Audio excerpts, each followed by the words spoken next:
bir kadın, patlak bir lastik, bir felaket, bir arzu. Karşına çıkan korkular bunlar, seni hareketsiz kılan korkular. Yine de oynayabilirsin bunlarla, satranç tahtasındaki taşlarmış gibi. Öyle büyük şeyler değildir bir insanı tımarhaneye götüren. Ölüme hazırdır insan ya da cinayete, enseste, soyguna, yangına, sele. Hayır, bir insanı tımarhaneye götüren, süregelen küçük trajediler silsilesidir.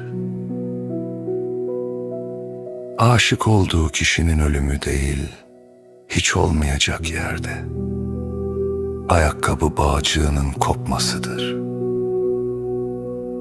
Yaşamın dehşeti, kanserden daha hızlı öldürebilen ve sonu gelmeyen küçük abesliklerin bir araya gelmesindedir.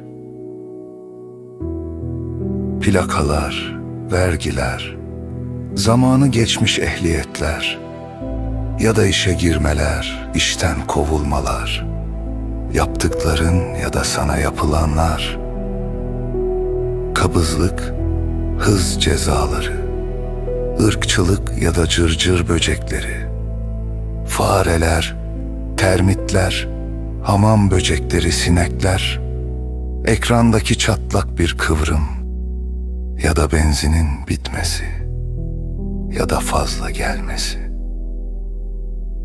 veya lavabonun tıkanması, ev sahibinin sarhoş olması, başkanın hiçbir şeyi takmaması, valinin çıldırması veya vardiyalı bir işte sıradan bir garson olmak ya da lazımlıkları boşaltan kişi olmak ya da araba yıkayıcısı, otobüs muavini olmak veya yaşlı bir hanımın cüzdanını çalarak onu 80 yaşında kaldırımda kırık koluyla çığlık çığlığa bırakan bir hırsız olmak. Aniden dikiz aynanda iki kırmızı ışık belirir ve iç çamaşırında kan görürsün. Daima homurtular vardır. Batan ayak tırnakları, içe doğru arkadaşın olduğu hususunda ısrarcı olan insanlar vardır. Daima böyle şeyler vardır. Ve daha bile kötüsü, sızdıran musluk, Noel'de İsa, mavi salam, 9 gün süren yağmur, 50 centlik avokado, mor ciğer sosisi.